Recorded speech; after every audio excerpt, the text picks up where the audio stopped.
9 en punto en este gobierno de la mañana Z101. Llegamos a la parte donde lo internacional y lo nacional se mezcla. El comentario de nuestro compañero Rosendo Tavares Villalobos. Gracias, José Luis Mendoza. El saludo, el abrazo, como cada mañana, para don Álvaro Arbelo, un hombre al que personalmente le agradezco muchísimo.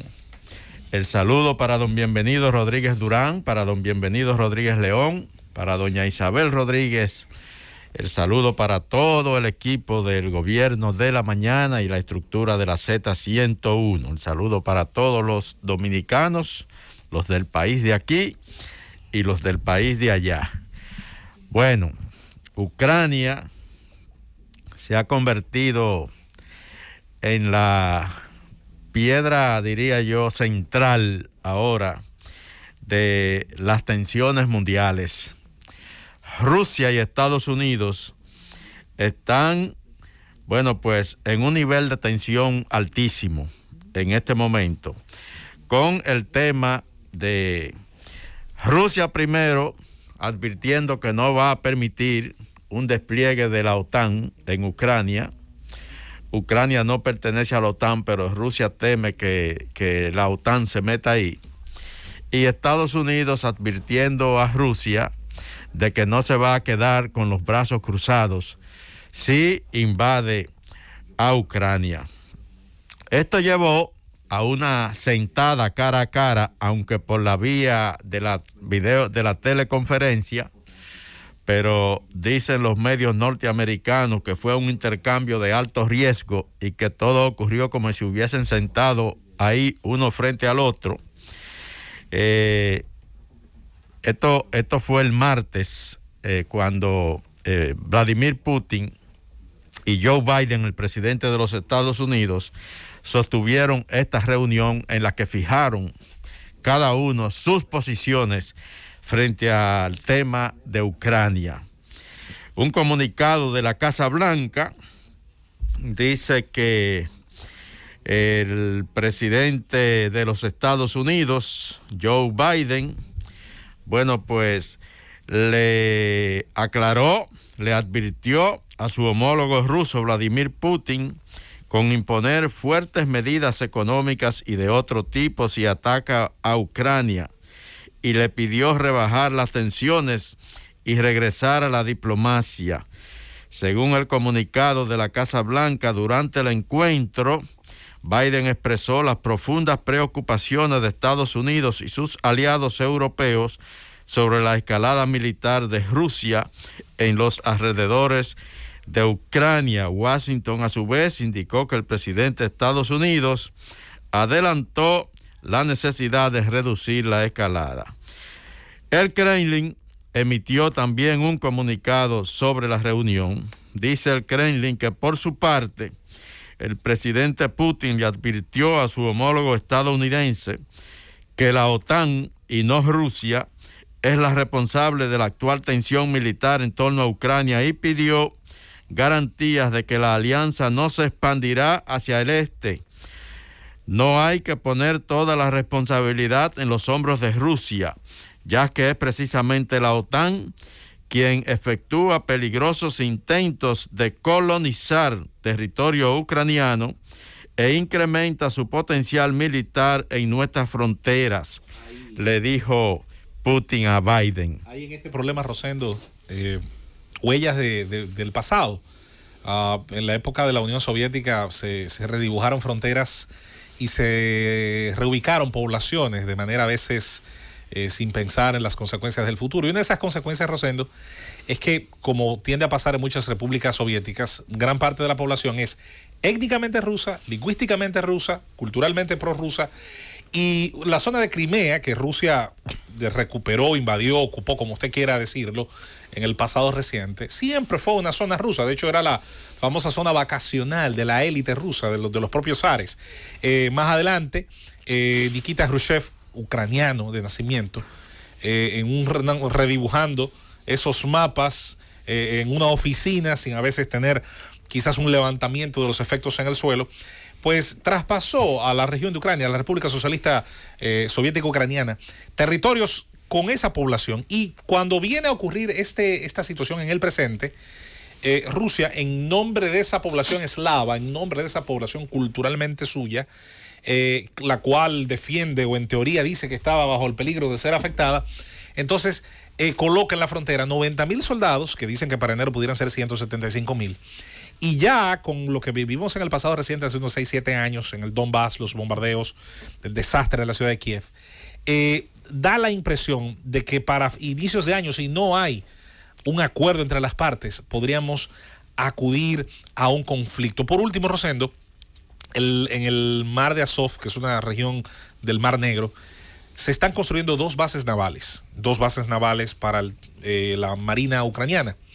Esa construcción, adjunto a una enorme cantidad de material militar occidental de Estados Unidos, se está haciendo con la ayuda del Reino Unido, que obviamente todo el mundo sabe es un miembro de principalía en la OTAN.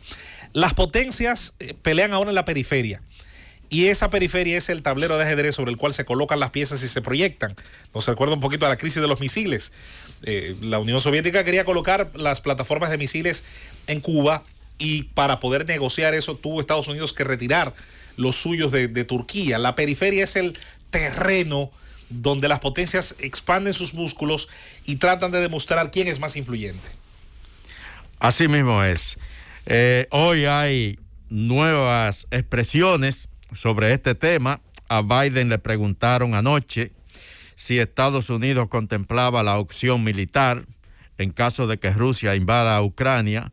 Biden dijo que esa posibilidad no está sobre la mesa, que Estados Unidos no piensa en la opción militar, pero sí advirtió de que habrá sanciones económicas, que ese es el plan, frente a Rusia, hasta ahora, que habrá sanciones económicas nunca antes vistas para Rusia, y que él se lo advirtió al mismo presidente Vladimir Putin si intenta la ocupación militar en Ucrania. Incluso dice que hasta el gasoducto que se construye, mediante el cual Rusia llevaría gas a Alemania, que ese es un proyecto que estaría en peligro si Rusia intenta la acción militar frente a Ucrania. El gobierno ruso, la inteligencia norteamericana, ha dicho que Rusia tiene ya desplegados entre 70 y 94,000 soldados en la frontera con Ucrania, pero Rusia dice hoy que ya ha incrementado, y lo dice de manera oficial, a 120,000 su presencia de soldados en esa zona. El jefe del mayor general ruso, el jefe del Estado Mayor General ruso, dice esta mañana que la aviación estratégica de Estados Unidos aparece ahora con más frecuencia cerca de la frontera oriental de Rusia. Dice que más del 95% de los sistemas terrestres de las fuerzas estratégicas nucleares rusas se encuentran en alerta para su uso inmediato en caso de que sea necesario. Son manifestaciones contundentes tratado un tema de ambos lados. Muy interesante, que la gente debe escuchar, y lo está haciendo, debe ponerle atención, porque es un asunto que tiene que ver con la seguridad mundial. Ahora, para Estados Unidos es relativamente fácil, ¿verdad?, manejar esta situación de una Ucrania que está bien lejos de las fronteras estadounidenses. Naturalmente, eso no quiere decir que usted reacciona solamente porque un país esté en la cercanía suya. No es eso. Pero no hay duda de que se maneja más fácil para Rusia, que sí tiene a Ucrania en la frontera, y que además está el hecho de que Ucrania no fue un estado federal, no fue un estado de los Estados Unidos de América. Ucrania fue una república dentro de la estructura de las 15 repúblicas socialistas soviéticas, de manera que para Ucrania es más difícil manejar este asunto que para Estados Unidos. Yo totalmente de acuerdo con usted, don Álvaro. lo dijo Biden, no, la opción militar no está sobre la mesa. Lo que sí nos vamos a asegurar es de la asistencia militar para Ucrania en caso de que resulte atacada. Yo no creo que Rusia lo va a hacer, pero sí tiene que mantener esa retórica de fortaleza. Putin diciendo, nosotros no vamos a tolerar que la OTAN entre en Ucrania, y Estados Unidos haciendo sus advertencias, sobre todo de tipo económico. Estados Unidos, sobre todo, que acaba de salir de una difícil guerra, de perder prácticamente una guerra de más de 20 años en Afganistán, no creo que sea posible que por todo este tiempo se involucre en otro conflicto militar, sobre todo en una zona tan conflictiva como esa, y donde tendría de frente, como lo dice don Álvaro, a una Rusia que está ahí prácticamente dentro de lo que sería el teatro de operaciones. Yo no creo que la confrontación militar se pueda dar, pero la verdad es que las tensiones están definitivamente al más alto nivel en la zona. Llévatelo, Cundo. De la mañana continúa su comentario Rosendo Tavares Villalobos. Claro. Hay que cumplir con la retórica de Cundo aquí a veces, y la seña de Cundo y de Josefina. Mira, hay otros temas.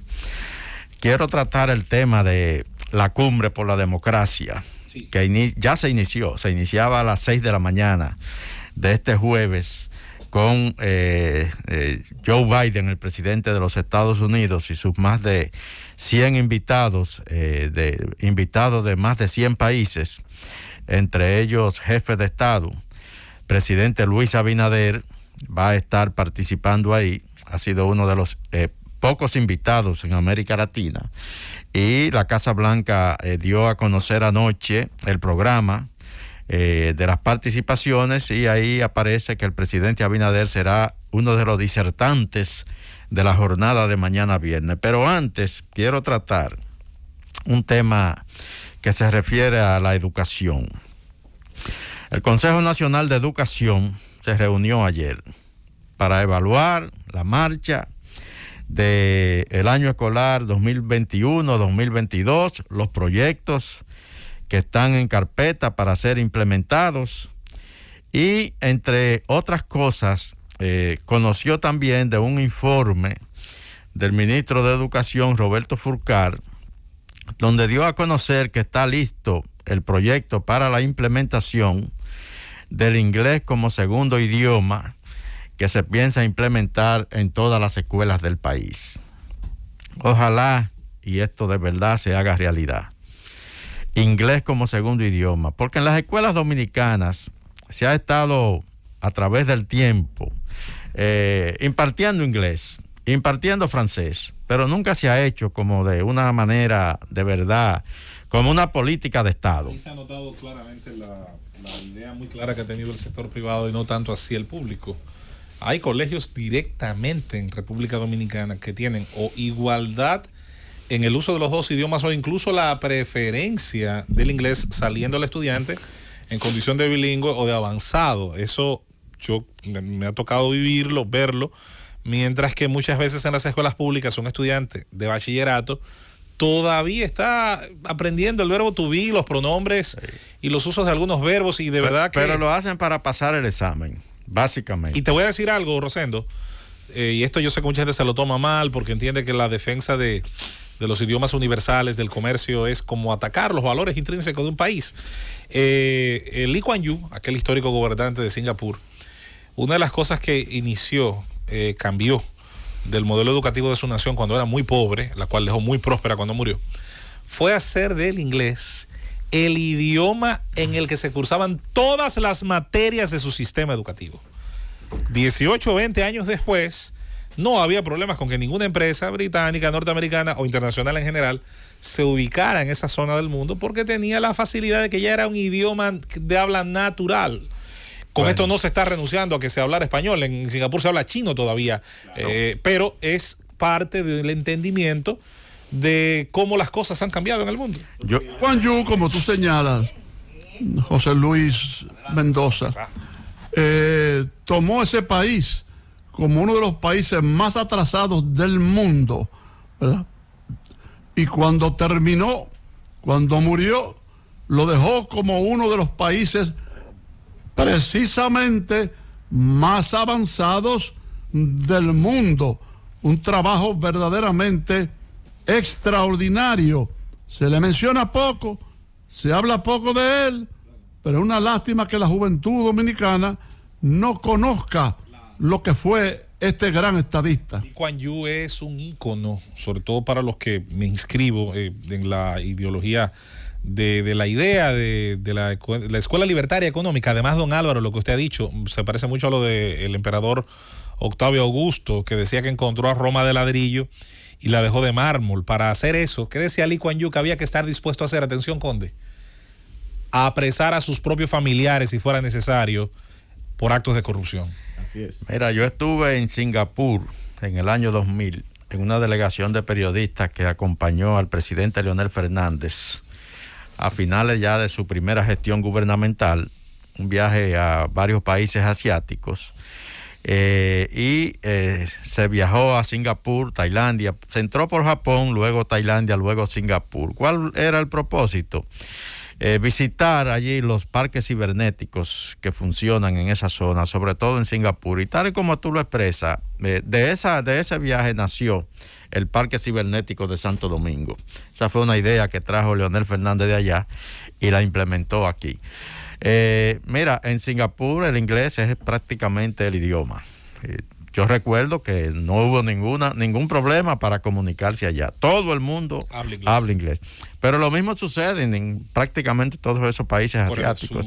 Sí, en todo sucede lo mismo. Entonces yo creo, ese ejemplo que tú pones de los colegios privados que hay aquí, donde se da una educación bilingüe, es la muestra definitiva de que se puede. Claro que sí. Se puede. Los muchachos pueden aprender el inglés si se implementa un programa serio, claro que de sí, verdad, con una política de Estado. Así es. Para que el inglés se convierta de verdad en una necesidad de aprendizaje como un segundo idioma. Y eso definitivamente le abriría un abanico de oportunidades a los estudiantes dominicanos. Muy certero tu comentario, Rosendo. En el mercado laboral contemporáneo es indispensable el tener un segundo idioma, y mucho más si ese segundo idioma es el inglés. Inclusive es un elemento que muchas empresas toman en cuenta para discriminar al momento de la contratación. Aquí esas oficinas internacionales de abogados, por ejemplo, no te vayas a eso. Si no tienes un segundo idioma, no te contratan. 5.000 jóvenes, 5.000 o 6.000, oigan bien, que trabajan en call centers, que le dan servicio a territorio norteamericano. Correctísimo. Para llamadas sobre productos o servicios, y que desde un territorio dominicano le está llamando un señor de Arkansas que ni sabe a dónde está llamando, y que la República Dominicana le genera, por un tema de costos y cercanía, a las empresas que dan ese servicio cierta ventaja sobre la de la India, que era el gran líder de los call centers. De manera que sí, hay una realidad. Cuando los call centers arrancaron aquí, tenían la fama de que contrataban a los deportados, sí, porque el tema del idioma la oferta era muy baja en cuanto a personal capacitado. Hoy, gracias a Dios, eso ha cambiado, pero como dice Rosendo, una cosa es que ha crecido y otra es masificarlo, claro, como bien podría hacerse a través de la estructura de la educación pública. Muy bien, y eso le va a dar a los estudiantes. Yo entiendo que lo que se está anunciando es algo serio, que se va a implementar de verdad como una política de educación estatal. Así es. Y eso le va a dar al estudiantado muchísimas oportunidades, como dice Manuel, sobre todo para estudiar en el extranjero, claro, ese tipo de cosas. Definitivamente eso es importantísimo. Terminando, asumiendo otra vez el tema de la cumbre que inicia hoy Biden con sus pares de muchos países, ahí el presidente Abinader va a tener una disertación. Hay dos temas principales para este encuentro, que son el combate a la corrupción y el tema de los derechos humanos, que son dos temas que yo creo que están sobre la mesa para el presidente Abinader plantear sus posiciones en esa cumbre. Hay una cantidad de invitados y hay una cantidad de países que no han sido invitados, como Nicaragua, como Venezuela, como Bolivia, en la América Latina.